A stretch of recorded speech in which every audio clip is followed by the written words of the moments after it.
Bonjour à tous, Olivier Trécart, du Chasseur de Migrateurs. Eh bien, nous sommes le vendredi 1er novembre et voilà quoi.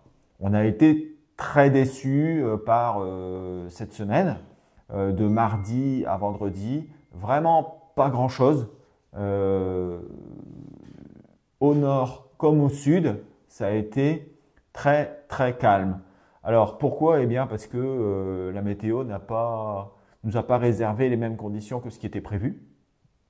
On a eu beaucoup de temps bouché, euh, pas de vent, du brouillard, et ce ne sont pas des bonnes conditions pour le départ des oiseaux.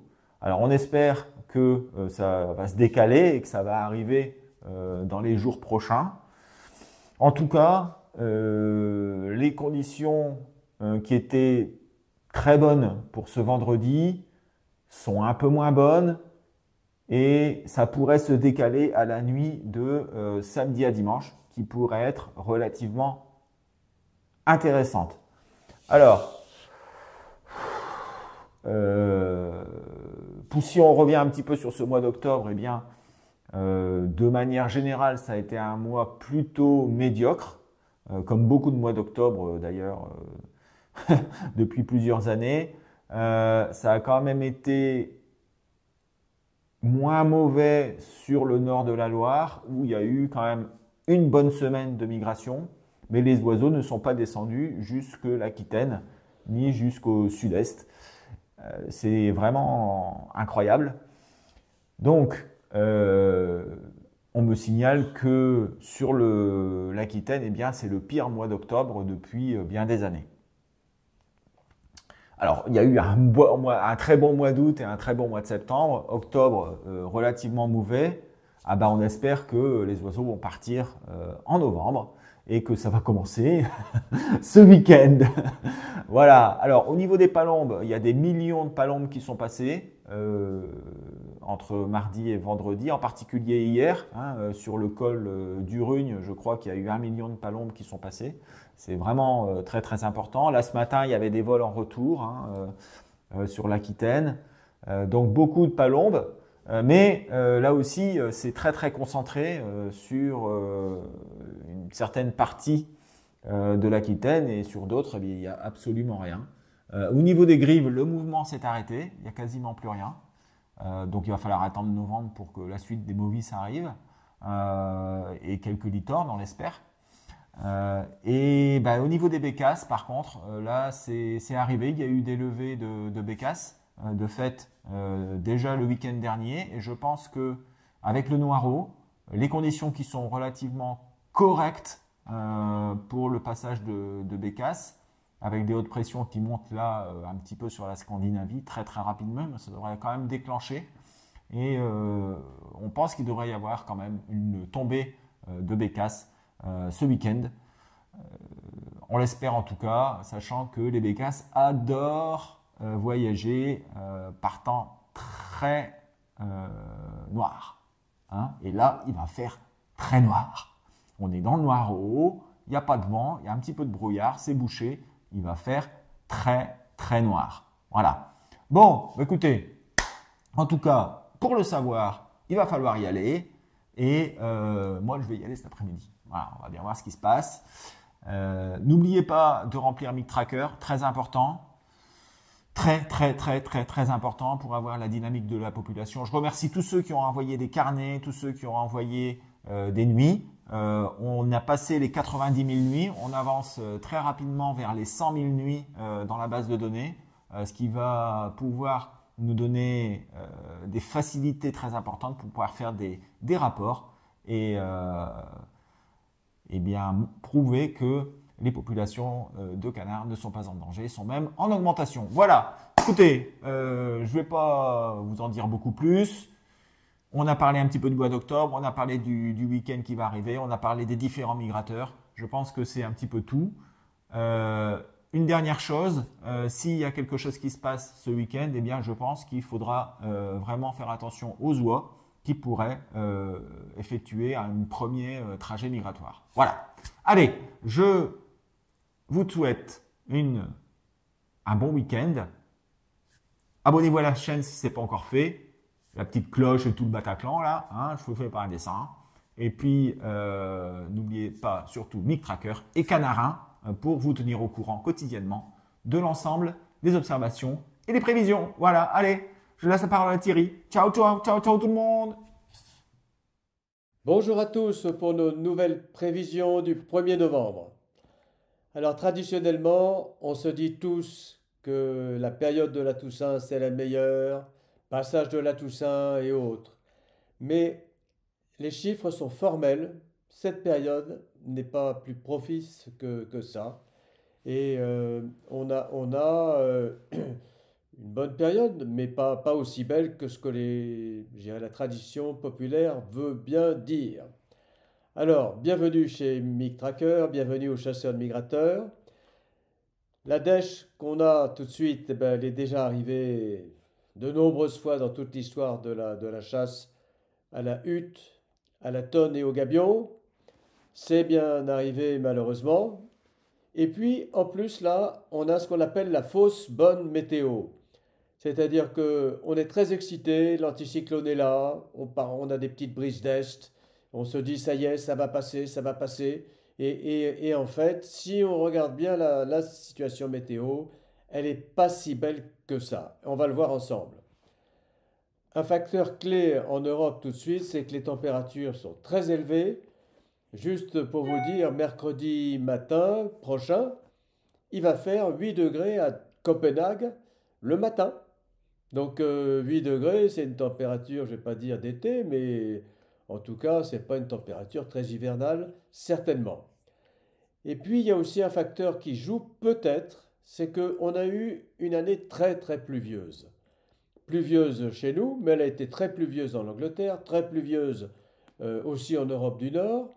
Et il est possible et même probablement certain que le biotope de toute l'Europe du Nord est extraordinairement favorable à la sauvagine actuellement et qu'on a des millions de petites mares, de petits étangs qui sont pleins à ras-bord et du gibier qui a bien à manger, surtout qu'il ne fait pas froid et que ça continue de pousser.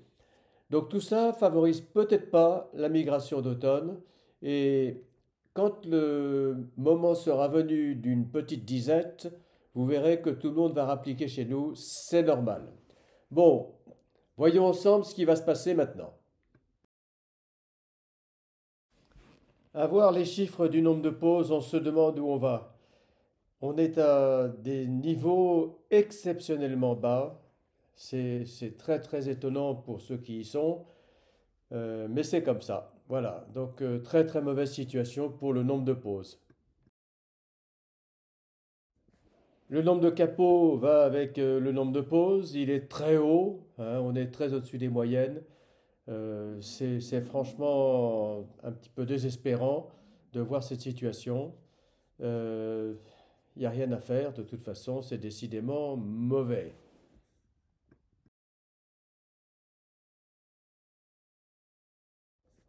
Alors, je reprends la situation prévue pour demain midi par la météo allemande. Hélas, en fait, on a un courant d'ouest sur les îles britanniques, sur la mer du Nord et sur le sud de la Scandinavie. Des courants d'ouest, ça n'a jamais favorisé les migrations, et donc c'est la situation qu'on a aujourd'hui à vivre. On a l'impression que c'est un temps favorable parce qu'on a l'anticyclone chez nous, mais là-haut, en fait, les vents sont à l'ouest. Les seuls migrateurs qu'on peut avoir vraiment chez nous, ce sont les continentaux qui pourraient venir du sud de la Pologne, de l'Allemagne ou du sud européen. Le seul problème qu'on a à propos de ces continentaux, c'est que actuellement, ils ont à manger de manière spectaculaire, ils ont eu des inondations énormes au mois de septembre, et donc ils n'ont pas de raison de bouger pour le moment, ils sont bien où ils sont.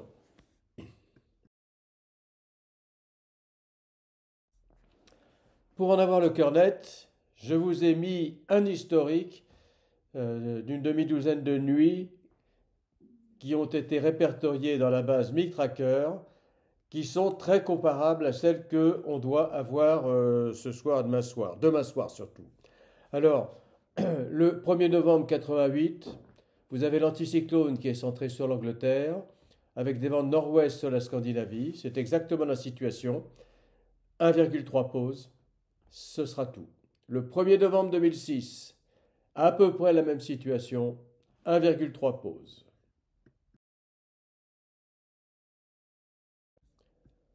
Le 26 octobre 1988, avec l'anticyclone centré sur les îles britanniques, mais un petit peu à l'ouest, on a 1,3 pause. Vent de nord-ouest sur la Scandinavie, comme prévu ce week-end.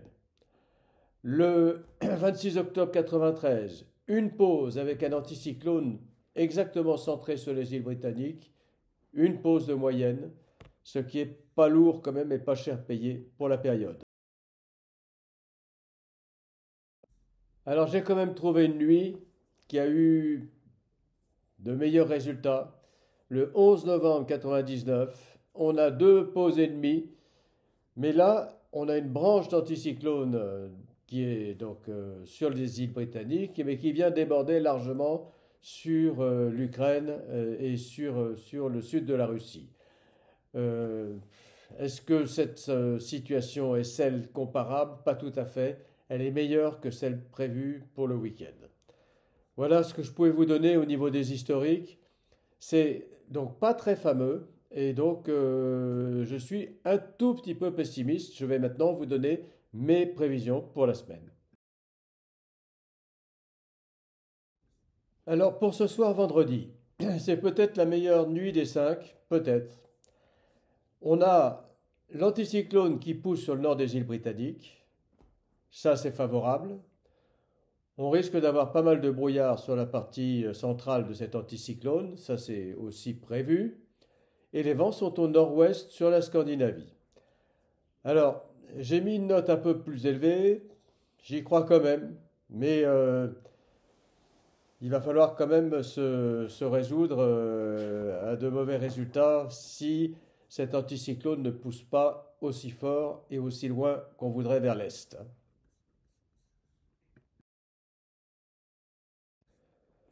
Pour samedi, l'anticyclone se couche par le nord, donc les vents reviennent complètement à l'ouest de l'Irlande jusqu'à la mer Baltique.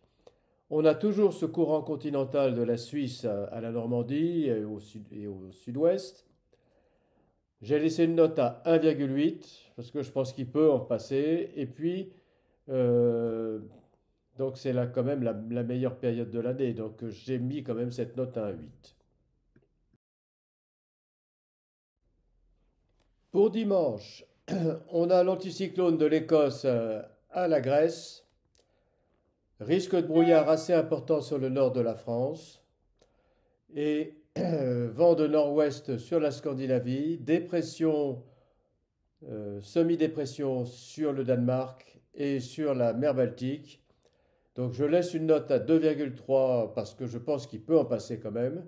Mais bon, de deux choses l'une. Ou bien cette petite dépression sur le Danemark se décale plus vite vers l'est et on pourrait avoir une surprise très favorable. Ou bien elle se recreuse encore un peu plus et donc on pourrait être encore dans le mauvais sens. Voilà. Donc dimanche 2,3.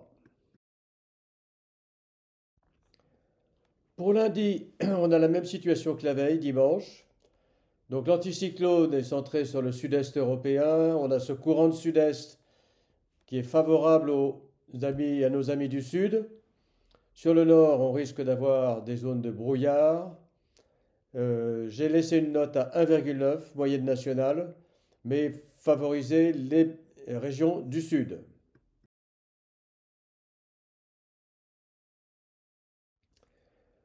Pour la nuit de mardi à mercredi, je vous ai mis une indication qui est certainement intéressante. Le minima de la nuit sur Copenhague, qui est donc la capitale du Danemark, comme vous savez tous, sera de 8 degrés, juste mercredi matin. Donc on est au mois de novembre, il fait 8 degrés le matin. Je vous laisse deviner que le gibier n'est pas très gêné par cette situation. Avec la température, l'herbe continue de pousser gentiment, et donc à manger, il y a partout. Et donc la presse pour faire une migration d'automne n'est pas très importante. Il va falloir attendre maintenant qu'il y ait vraiment un refroidissement. Ce refroidissement qui a eu lieu sur le nord de la Scandinavie et sur l'est, je dirais, 2, 3 jours, mais c'est trop loin pour que ça fasse bouger jusqu'à chez nous. Voilà. Alors, mardi, j'ai laissé quand même 2,2 parce que l'anticyclone est quand même très important, qu'on est dans une situation où ça devrait commencer à bouger, mais bon, on est certain de rien, et donc c'est vraiment un chiffre conventionnel que je mets là. Alors, je vais vous souhaiter quand même des bonnes bredouilles, et puis dites-moi tout avec Milk Tracker. Je reçois beaucoup, beaucoup, beaucoup de Milk Tracker en ce moment, donc c'est du boulot, mais c'est très intéressant pour la suite. Voilà. Eh bien, écoutez, à très vite et au revoir. Bonjour à tous, eh bien, voici mes prévisions. Alors, c'est des prévisions qui sont quand même très très aléatoires parce que on a une situation météorologique et euh, et des conditions qui sont franchement très difficiles à prévoir. Alors, pour cette nuit de vendredi à samedi, qu'est-ce qu'on a? On a des hautes pressions qui remontent sur les îles britanniques. Jusque-là, tout va bien. On a une grosse dépression qui apporte de la neige, des précipitations hivernales sur la Scandinavie et la Russie. Jusque-là, tout va bien. Euh, on a un vent de nord-est faible sur la Belgique, la Hollande, mais un temps qui va être bouché. La carte comme ça, elle a l'air vraiment excellente, avec probablement des oiseaux qui pourraient descendre. Mais ce qui n'est pas noté là-dessus, c'est effectivement les nuages qui vont être très importants sur la Hollande, la Belgique, l'Allemagne. Il n'y a rien qui sera dégagé et le vent sera faible. Alors, il sera a priori sud-ouest en première partie de nuit. Il devrait partir au nord-est en deuxième partie de nuit, mais faible. Donc, ça pourrait partir, mais bon, on n'est pas sûr du tout. Et écoutez, ce sera plutôt en fin de nuit et plutôt pour la journée de samedi. Donc je mets quand même 2 étoiles, mais ça commencera sûrement sur l'extrême nord en fin de nuit avec peut-être quelques oiseaux. Voilà. Alors pour la nuit de samedi à dimanche, ça devrait être bien mieux. C'est-à-dire que les pressions elles vont redescendre et se centrer sur le nord de la Tchéquie, ce qui est pas très bon. Mais d'un autre côté, le temps va se dégager sur les zones de départ. Et c'est la meilleure nouvelle qui puisse arriver depuis longtemps. On a encore de la neige qui est tombée avec cette goutte froide là, qui descend sur la Russie. Donc il se peut très bien qu'il y ait des oiseaux qui partent. Je dirais que c'est la meilleure chance pour les oiseaux proches. Cette nuit de samedi à dimanche, avec probablement quelques oies aussi qui pourraient partir. Dimanche à lundi, eh bien, il neige sur la Russie, on a du vent d'est sur la France. En revanche, ce sera plutôt nord-ouest, voire ouest sur la Pologne. Donc, mais il y a quand même du vent de nord sur la Baltique. Donc, si les oiseaux partent sur la Baltique, il se peut qu'on ait quelques-uns qui continuent leur route et qui arrivent jusque chez nous. C'est une nuit à surprise, donc bon, avec de telles conditions, en général, on n'a pas forcément un mouvement extraordinaire. Mais là, c'est possible qu'on ait un petit quelque chose. Je dirais que c'est entre 2 et 4, j'allais dire, au niveau des notes, avec un range assez important, un diapason assez important. Voilà. Lundi à mardi, eh bien, c'est un peu la même chose que la veille. Les pressions sont sur la Pologne. En général, c'est pas mauvais. Le mouvement diffus pourrait continuer avec du vent de sud-est et quelques oiseaux qui pourraient arriver sur la France. Attention, ça peut être là encore relativement intéressant. Enfin, la nuit de mardi à mercredi, eh bien là, c'est toujours le même type de temps. On a des pressions qui redescendent sur les Balkans. On a encore une pointe de dorsale sur le sud de la Scandinavie. Ça peut être intéressant, mais il ne devrait pas y avoir beaucoup de vent. Un petit vent de sud, mouvement diffus encore, 2 étoiles. Ensuite, ça devrait être beaucoup plus compliqué, je pense, mais toujours du mouvement diffus jusque au moins la fin de la semaine prochaine. Et puis après, il va falloir attendre. Voilà. Donc, en résumé, normalement, si tout va bien, ça devrait se déclarer en fin de nuit de vendredi à samedi. Samedi à dimanche, ça devrait être une très bonne nuit. Dimanche à lundi, eh bien, pourquoi pas, ça pourrait être aussi très intéressant. Dimanche à lundi et lundi à mardi, avec la neige qui va tomber sur la Russie et qui va faire chuter les températures. Donc, tout à fait intéressant. Je dirais même que lundi à mardi pourrait peut-être être aussi intéressante que la nuit de dimanche à lundi. Voilà, bah écoutez, je vous souhaite un excellent week-end. N'oubliez pas de remplir Mic Tracker on espère se donner on va se donner rendez-vous pour mardi prochain avec des bonnes nouvelles, je l'espère, un week-end qui pourrait être quand même relativement sympa, qui arrivera, les bonnes choses devraient arriver un petit peu plus tard que prévu, c'est-à-dire ça devait arriver cette nuit de vendredi à samedi, mais je pense que ça va quand même arriver, enfin, on espère, un passage de la Toussaint à partir de demain. Voilà, allez, à mardi et bon